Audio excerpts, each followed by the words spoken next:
Story 1. I just deleted a whole paragraph of childhood trauma that I don't need to dump on anyone today. Suffice it to say, I was a violent person until I went on antidepressants. I'm not proud of it. I've never actually hurt anyone, but I was the instigator. I'm also frightened of yelling or just loud talking. It makes me want to hide in the cupboard. Sometimes that's why I've gotten violent, just to escape that or make it stop. Anyway, I grew up a lot, took some medication, and feel a lot better about things. Edit. I didn't have children. Story 2. My parents would make paddles out of an old 2x4 and drill holes into it so it would hit harder, I guess. They would use it until it broke, or they would throw my siblings and me on the ground and just start hitting until there were dark purple marks. It affected us pretty badly. More than half of my siblings don't talk to my parents anymore, and the ones who do are still dependent on them. Story 3. Yes, when I was little, but not after I was like 10. It wasn't all the time or excessive. I don't think it did any permanent damage. I don't remember any particular spanking, but I very specifically remember being called names and being told I'm not good enough. The emotional abuse was much more harmful and long-lasting. Story 4. Yes, with a belt. Usually, it was nearly unavoidable. I learned to lie and manipulate people, and I struggle to actually deal with emotions. I don't advocate for hitting of any kind. Story 5.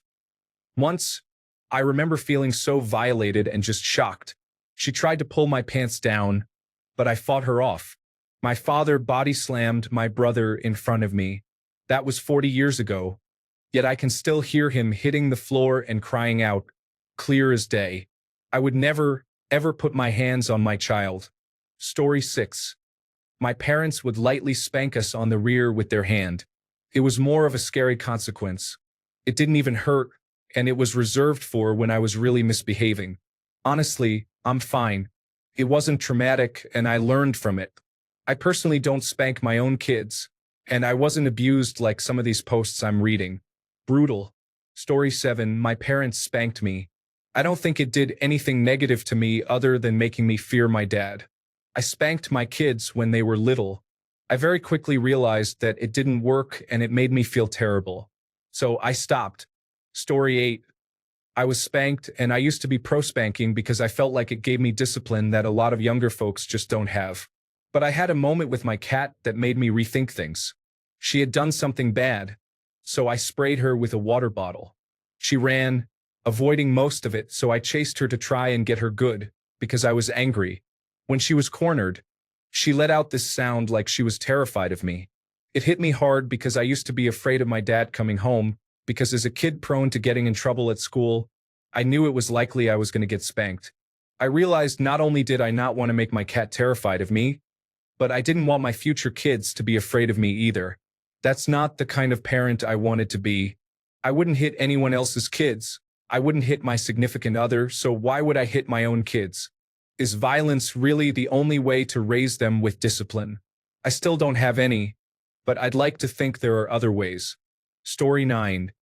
Once, it blew up in my poor parents' faces. They had never used spanking before, but some friends were making fun of them for it or something. So, at a Toys R Us, they got frustrated enough to try it. I was 2, and my sister was about to turn 5. She got a spank, and she was utterly confused. She just gave my parents this baffled expression about it and then continued to misbehave. I saw it and thought it was a game, so I went around hitting people until my parents reeled me in. They very quickly decided never to use spanking again. Story 10. Yes, they did. It didn't teach me anything other than avoiding my parents, and I avoided building a real connection or relationship with them. Today, I am a huge proponent of not hitting children. I don't want any child being afraid of me. Story 11. I'm genuinely curious about all the people that got disciplined because frankly, it sounds like you all were abused to hell and back. How many of your families were religious? Story 12. Not just spanking, whipping with a belt, and paddling with a large wooden paddle, boomer parents.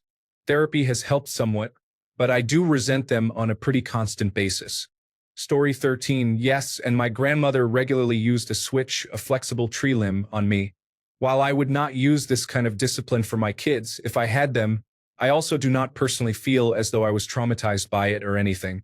Honestly, and again, this is just my personal experience, I would rather my mother and grandparents who raised me have done that instead of screaming and yelling at me all the time, which did have a lasting emotional impact. Story 14. To this day, I can hardly trust my dad. He has made efforts in the decades since, but he is always going to be the controlling, abusive man who would make me literally bruised and bloody in my head. I have a really hard time moving on from that now that he has calmed down and is trying, but I just cannot overcome that mental hurdle to meet him halfway. Story 15. Well, I am still terrified of my parents, so there is that, but I also crave their approval. It is weird, like I look forward to those attaboys from my dad, the main punisher, even though they are so few and far between. I have decided not to have kids just for the sake of having kids. I might adopt later in life, who knows?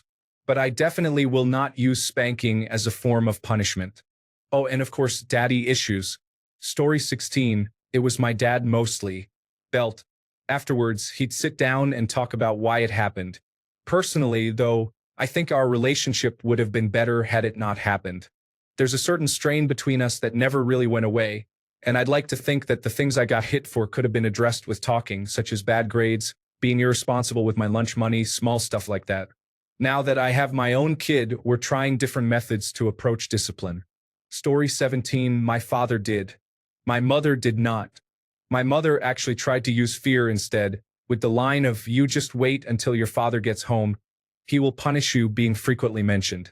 Much to her frustration, my father was a fair man, and he told her bluntly that he was not going to come home to punish his kids, and she needed to address any discipline immediately.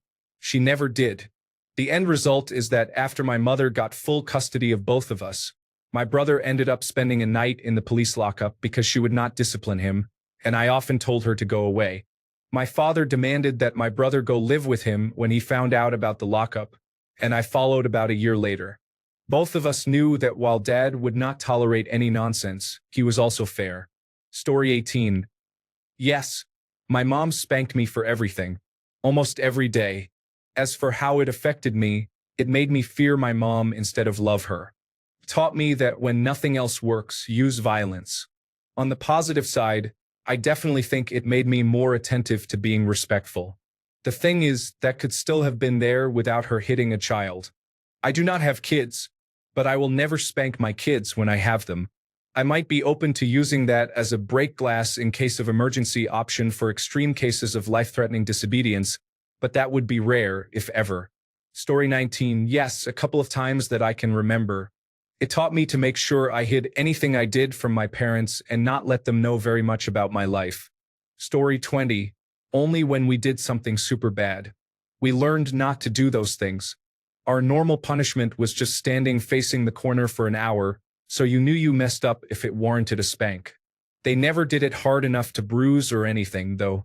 I don't have any negative feelings toward them. Story 21. As a child in the 1960s, I was occasionally smacked by my mom on the leg, but it had to be a pretty serious incident. However, I had a discussion with a neighbor who is a social worker. She never smacked her kids. I asked how she disciplined them. Her reply shocked me. She withdrew love from them. I asked what she meant, and it involved not speaking to them or hugging them often for a couple of days. I thought that was cruel, far worse than a smack on the leg. Story 22.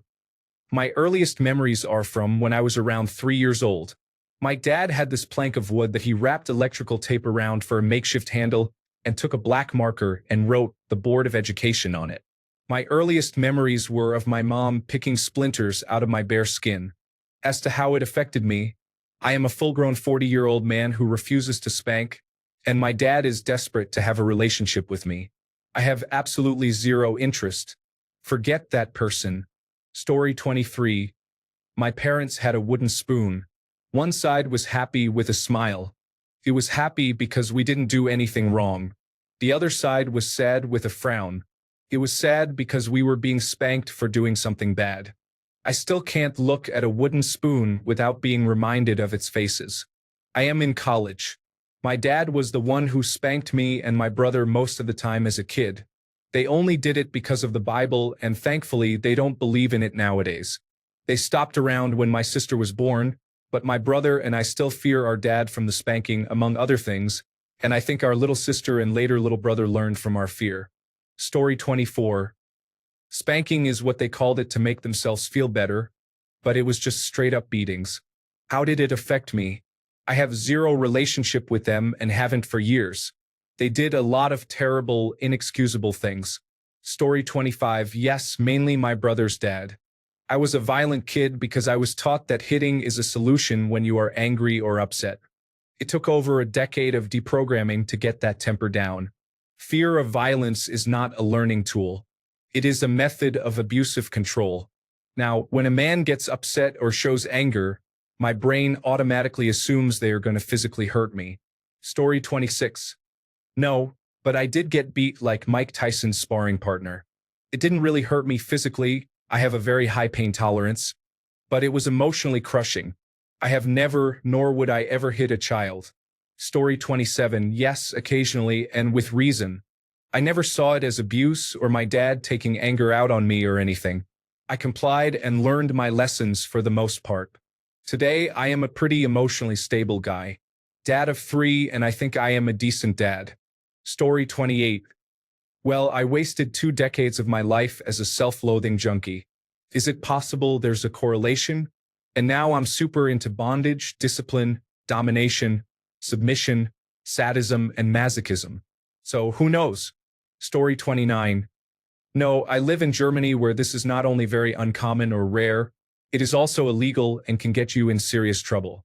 Hitting or any form of physical or psychological punishment for children is strictly forbidden, and also in most other first world countries, by the way. So no, it does not happen.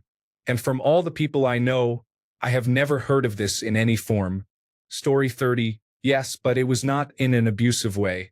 Just an attention grabber after my siblings, and I went way over the line after repeated warnings. I think we all turned out pretty well. Story 31. I've gotten hit by paddles, and I've knelt on rice while holding 2 buckets of water in a T-pose. It definitely set me straight, kind of. I probably have trauma that I've never dealt with, but my mental health is doing great. I do have significantly more empathy for abused children and women, so I assume that came from my trauma. However, I am pretty numb to everything else. Do I agree with harsh parenting? Absolutely not. In my opinion, there are ways to talk to a child without needing to physically assault them like it's a World Wrestling Federation match. I forgot to mention, because of the abuse, I have a high pain tolerance. Plus, for some reason, I tend to laugh when I am in pain. Story 32. I'm Generation X, and we got hit a lot when we were kids. It was difficult, and it made us fear getting caught and made us not trust adults or authority figures. We used to compare our bruises with each other at school, and we'd joke about how angry our parent was and what weapons they'd chosen to beat us with. We'd also share tips on how to lessen the pain, and we'd look after each other. I have massive anxiety, and I jump at any small noises and can't handle hearing people yell. But at the same time, I'm tough and resilient, and I always know exactly how far I can push a line or bend a rule before it breaks. I'm also very patient and gentle with young people and kids who are just trying to learn how to get through life. I never hit my own kids, didn't need to. We always just had a conversation about whatever the situation was, and we worked out a solution or a better way going forward. I have a great relationship with them, and they know they can talk to me about anything. Story 33. Yes, spanked, slapped, kicked. Child Protective Services was called on them, but nothing came of it. My relationship with them is cordial, but deep down I'll never forgive them and wish them the worst. Story 34. Gen X here. Spare the rod, spoil the child was a huge thing, and if you got in trouble when your parents weren't around, I did a lot. Then it was reverted to, it takes a village to raise a child mentality.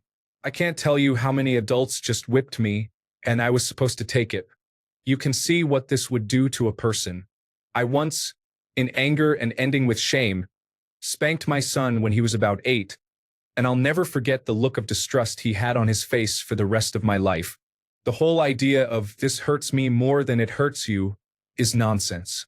Nobody comes out unscathed. My son is 27 now, and I'm still apologizing for that one time because it wasn't who I am as a person, and I never wanted to imprint that on him like adults did with me. Story 35. Yes, they did. It made me afraid, but also very angry. I had anger problems for years where the only way I knew how to express it was to break things. So once I had a son, I never spanked him and instead did timeouts, or took away toys and games, or made him do up downs until I was sure he learned his lesson. Story 36. My mom used the wooden spoon on me a couple of times. I still think she's the best, although I did not pass along that same discipline to my children. Story 37. Sure did. I really hated it. I had undiagnosed attention deficit hyperactivity disorder. Mom used a wooden spoon until one day, it broke, and I made the mistake of laughing. Then Dad, who was 6 foot 6 inches and 300 pounds, took over. I learned to soil myself on demand to make that as unpleasant as possible for him. Then they turned to long-term grounding. I left home after high school and didn't return for over 2 years. My brother left soon after. They were very different people by then. I don't hit my own kids. Although I admit that timeout battles sometimes ended in me having to physically force them into their bedrooms to calm down. They're all teens and adults now. I don't know what I could have done better, but at least they all grew up to be good people with solid morals.